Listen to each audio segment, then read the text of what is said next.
What's up, everybody? Jaxxsin here. Today, I want to do my obligatory top 5 whatever list of 2016. Now, it's the end of the year, so of course everybody's doing these things. Top 5 video games, top 10 most disappointing, top 10 best soundtracks, you know what I mean? It goes on and on and on and on.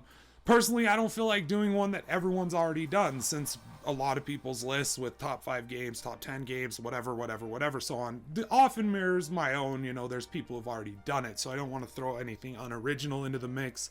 So instead, I decided to make a top 5, my personal top 5 what the fuck moments in gaming 2016. And when I say what the fuck moment, I mean a moment where you can't believe the balls on some of these people, and just like a move that made you go, what the fuck were they thinking? Like, what the fuck is going on? You know what I mean? And that to me, a good example of that, which is also an honorable mention real quick, is Ark.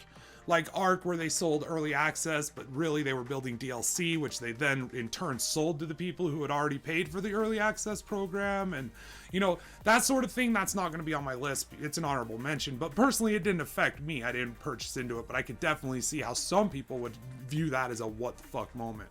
With that said, let me know below, like, what your guys' personal what the fuck moments were. Like, do they match mine? Do they mirror mine? Are they, completely separate? Like, how about you guys let me know below what you guys thought of my list. With that said, let's get right into it we're gonna do this. Okay, these are not in any particular order other than like how they personally affected me. Like my level of what the fuck from 5 to 1, okay? From what the fuck to what the fuck is going on right now. Someone has to answer for this. And that's number 1. Okay, guys, let's jump right into it. Alright, so this is one that I personally don't really care about. It's it was the most amused what the fuck moment I had of 2016, because I had seen the trailer for Infinite Warfare just bomb. Everyone's down clicking it. Everyone's sick of the future COD, because they did like however many in so many years. It was all set in the future. They just planned these games years and years and years and years and years in advance and just rolled them all out like the cash cow they are. Now, that said, that's mainly why Infinite Warfare was just downclicked to shit. I think that if it maybe had taken place in an older setting like Battlefield 1 did, where Battlefield 1 was just praised to shit, who knows? I don't know. I don't know that it's COD or the future setting in COD, or just, basically, I personally think a huge part of it is that it's like the blockbuster sort of mentality, where it's let's just release the same product year after year. Certain differences, things different, yes. Upgrades, yes. Things make it better, yes. But like Assassin's Creed, it's a cash cow. It rolls out every year. Now, then I hear that a commented on my channel was like, dude, did you hear what they're doing with the Modern Warfare remaster? And he explained to me what was going on. I can't remember his name, but he was telling me that basically they had remastered it, but they weren't selling it individually, that it was only available in the digital pre-order of Call of Duty Infinite Warfare, which I had this amused moment of what the fuck, where I was just like, this is such just a weird move, Activision, because, I mean, it makes sense financially. From a financial standpoint, it makes sense. This ensures that more people will buy Infinite Warfare, because a lot of these fans have been asking for Modern Warfare for a very long time, so it's a smart move business-wise, but it's a blatant fuck you move, too. Because these fans, like I say, have been wanting it so much, and you're okay, well, here it is, but we're going to hide it behind the game you don't want, that no one was asking for, that we just planned and is kind of forcing out there into the market. And I think that's the main thing. I think the people were just like, they didn't feel... I was just amused by it. I didn't really care, because like Call of Duty is Call of Duty, and it's not an awful fucking experience of a game, in my opinion. It's not the best game ever, in my opinion.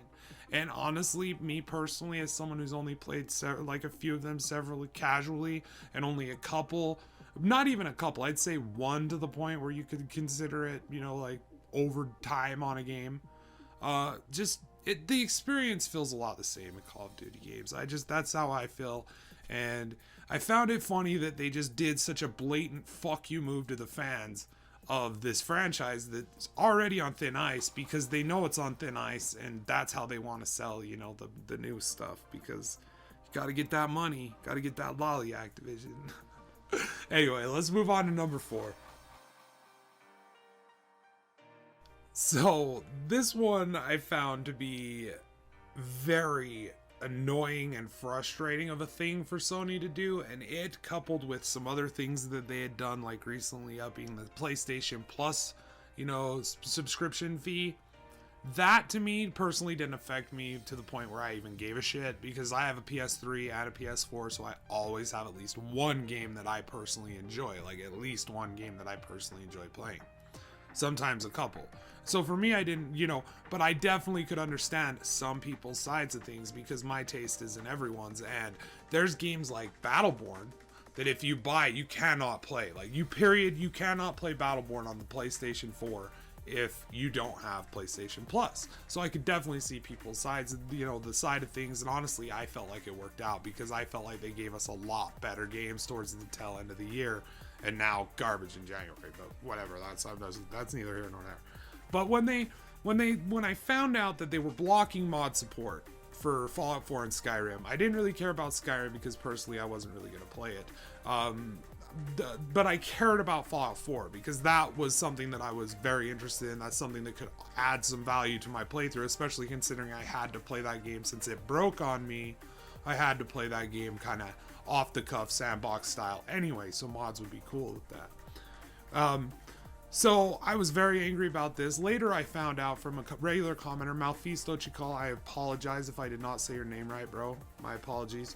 But he explained to me what it was, is that Sony was actually trying to charge the mod creators or Bethesda, they didn't care, for the extra data uploaded and downloaded by the user, because their networking is garbage. It's shit. It's bad. And so I'm sure they needed money for I don't know what the fuck.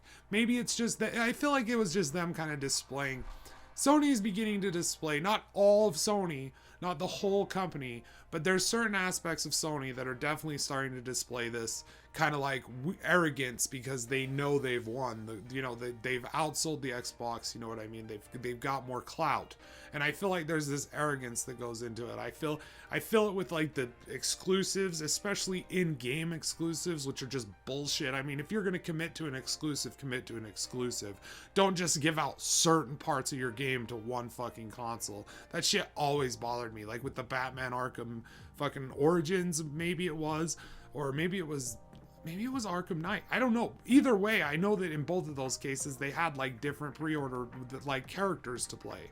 I remember Soul Calibur. I wanted to play Yoda, but I couldn't play Yoda because he was on Xbox, but I could play Darth Vader. It's fucking stupid. And I think that those kind of things are fucking, Sony is displaying greater abundance of things like that. And that's why when I found out they were literally trying to charge, you know, like the mod creators aren't getting paid. They're doing this shit for free. These mods on here aren't even that big of a deal. I was going through them, and honestly, short of like some lighting effects and things like that, I honestly didn't see anything that I personally gave a fuck about. None of it looked that interesting to me.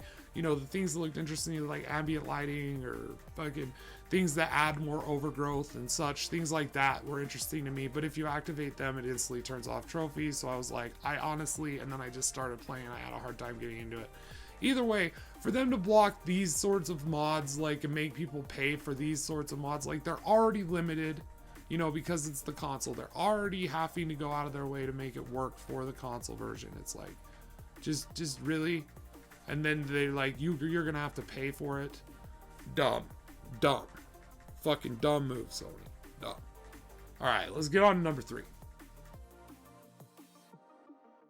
So my problem with this was mainly that at this point, when they released these premium skins for these characters that you could not get in fucking game, you cannot get these things unless you fork over real life cash. It's you know, it's basically, it's premium content. that just changes the look of your character and is unearnable in game. It's something that happens in free to play games where there's premium ones for money, but it doesn't really bother you because you're playing it for free. And that's the sort of thing that bothered me about Battleborn the whole time, is it was walking this line between free to play and premium $60 title, and it didn't balance itself properly. And coupled with that, its release, where it had exploits, it had buggy missions that were completely broken and unfunctional, where they had to basically rework entire rooms in order to fucking change things, like change where the turrets were placed and things like that. In some cases, added turrets, because these missions were literally just to the point where you couldn't do them. They were broken. Okay. This game wasn't tested properly. It was rushed. And then you see these premium skins released so soon after, that come out for premium, for real life cash so soon after release, in a game that you've already had a trouble defending. You've had trouble defending it. It's not giving you a reason to tell any of your friends to buy it. It's not making it accessible to the new player. And I'm feeling a little gracious towards Battleborn and Gearbox lately because of the huge amount of work they've put into the game. But this doesn't excuse them, because they've done a great deal and they're actually reworking the entire game, so it's going to be incredibly more accessible to everyone. They're reworking the loot system, they're reworking the mission system, there's going to be daily rewards. It's a huge update. It's going to rewrite the game, where they're basically admitting what Destiny and Bungie admitted with the Taken King expansion, where basically it's like, yeah, we fucked up. This game that we released was not the way that we intended it to be released, because it is not the way it should have been released. It's bad. Okay. So that, with these premium skins, where they're still adding more of them, they continually have been adding these, skins and emotes. It was a big slap in the face from Gearbox and 2K about a game that I had been very excited for, that I had been looking forward to, that let me down. And I'm happy to see them doing the right thing now and, finally making it accessible. I hope it's not too little too late. I hope that people aren't just completely disinterested to this point where they're not willing, and the negative hype train on the internet that's pushed towards this game, because it was warranted, because you released a broken product, you released all this shit. You made people like me, who were one of your defenders, saying it was worth the $60. It was. I think it was worth the $60. You had guys like me saying, don't get this game. It's not worth it anymore. If they're just going to, not fix these missions, because there were several missions at this point that were still not fixed, okay, that were unfunctional. And they're not working on these, but instead they're releasing premium skins. That tells me one of two things. Either after release, they've taken time away from fixing the broken game they've already got the money off of, towards building premium skins for these characters, or pre-release, during the stages of development, time was taken away from developers to create these premium skins that were only going to be available for purchase with real life money, and it hosed anyone who, was buying the game, because you released a broken game. So either way, this was one instance where I literally was looking at them and I stopped and said, what the fuck? And I hollered out for my brother. I was like, Chubbs, get in here. You got to see this. And he was just as flabbergasted as I was. And that was definitely a what the fuck moment, if there ever was a what the fuck moment. Let's move on to number 2. So, in case you're unaware of this, you've been living on in different years, I'm going to sum this up very fast. My experience with Fallout 4 was ruined twice with the railroad ending. I didn't get it the first time. I had the Desdemona Underground Undercover bug, where it's a brick wall loop. I got the fucking, now my next second character trying to get it, I got the fucking Rocket's Red Galera Infinite loop. Okay, so there's 2 bugs with the railroad ending that make it pretty much fucking incredibly difficult to get. That said, the biggest fuck you that came from Bethesda, because I was fucking pissed about this, but the biggest fuck you from Bethesda about it wasn't the fact that they released a game that was broken, that had broken endings. Straight up broken fucking endings. The possibility of an infinite time loop within your game. No, what was, and regardless of that, I'm going to defend Bethesda here. Like, I still say Fallout 4 was worth it. Like, I got my entertainment out of that game. Like, I got plenty of time in that game. It was definitely worth the purchase. That said, when you take this problem that I had, regardless of whatever, the other endings work fine. I got all of this other stuff, great sandbox like environment with the fucking base building and things, tons of entertainment in the game. That said, though, this was a reality of the situation. There were fucking two broken loops involved in one of the three endings in the quest lines. There's three endings. One of them is pretty much impossible to attain, at least on the console. Even though I did have people commenting on my video on this bug saying that they were coming from the PC, and it was there too, but they were able to fix it with command codes and things like that. But from what I understand, it was still a hassle to fix. So fast forward to update, whatever the fuck, and a commenter comments saying, look, they fixed it. Here's official patch notes. Link me to the patch notes. I go to it. I'm reading them. It says, you know, blah, blah, blah. Desdemona fixed an issue in Underground Undercover the quest where Desdemona wouldn't talk to the people. So I go through the arduous task of re-downloading Fallout 4, which is a pain in the ass because it's not only a big download, then you have to fucking turn it on, you have to watch it, and it has to install, and you have to watch the special videos, which loop for about 45-50 minutes, and then finally you get to play. So I did that, and that's why you're watching Skyrim footage. I'm not doing that again. It's not happening. So I did that. I get in my save, and it doesn't work. So I bitch about it. I have a lot of people saying, look, maybe it's just save states. You know, like maybe you can't. They didn't fix it for existing save state, but maybe they fixed it so you can't have it anymore. Problem with that is I still regularly. I'd say the last one I got was about 3 weeks ago, but I regularly get comments from people who did not own the game at that point, did not own the game when this update took place, saying that they are getting this bug. So this bug was not fixed, it was lied about in official patch notes, and it's disappointing to see that happen. And I don't care who you are, you know, you love Bethesda, you hate Bethesda, you don't think about it as Bethesda did this. Just think that a company released a product that was not working, that did not function, the endings did not work, and then they lied about fixing it in official patch notes on their website. That's a what the fuck moment if I've ever heard a what the fuck moment. You know, if you love them, hate them, whatever. That's a what the fuck moment. And that's exactly how I felt about it. I'm not too mad about it now because I feel like, for real, I got my $60 worth out of Fallout 4. It was worth the purchase. I enjoyed it. I had plenty of fun with it. But that said, let's move on to numero uno. Now I know it's the obvious pick, and I know that it's probably fucking something I've talked a little bit too much about. But honestly, my top what the fuck moment came when I watched Angry Joe's review. I was sitting here on my couch, he's got a review up. Well, you know, he's talking spoilers. You know what? I don't care because I had just reached this point where I was jumping, you know, farming to jump because I had gotten all the upgrades I needed. I was getting duplicates. It was just basically the game was done for me. I had plenty of cargo space. I had a good ship. I was like, I want to reach the center. And I was expecting space battles to get harder. I was expecting enemies to be more aggressive. I was expecting to see more of the bigger creatures there, the more aggressive, bigger creatures. Based on what Sean Murray had told me, you know, had talked about the center, is that it would get harder and harder the closer you got into the center. And I just expected kind of a very overall big reveal at the center, not just what was revealed. And so I had reached this point where I said, fuck it, I'm going to risk it. I'm going to watch Joe's review. I'm going to check it out. And just watching it, and I was like, yeah, I disagreed with some things. Some things I was like, I think it's got a little bit more gameplay than that. But then he got to the, you know, I'm going to spoil the center. It's important that you watch. It's important.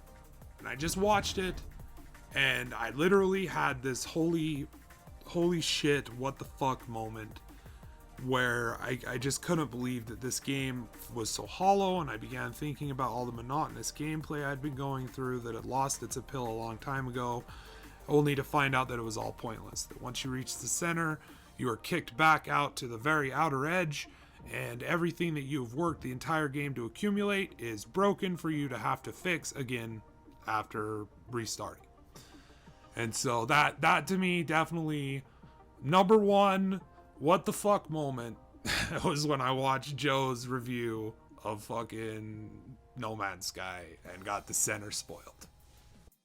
Anyway, guys, these are just my own personal number 5, top 5 what the fuck moments. I'm sure other people have plenty. I'm sure, Modern Warfare having, introducing microtransactions is on some people's list. I mean, there's lots of things that happen, but these were the 5 that I just, looking back on this year, I couldn't help but these were in gaming, man, top, 5 guaranteed what the fuck moments that I felt flabbergasted. In some cases, I felt insane.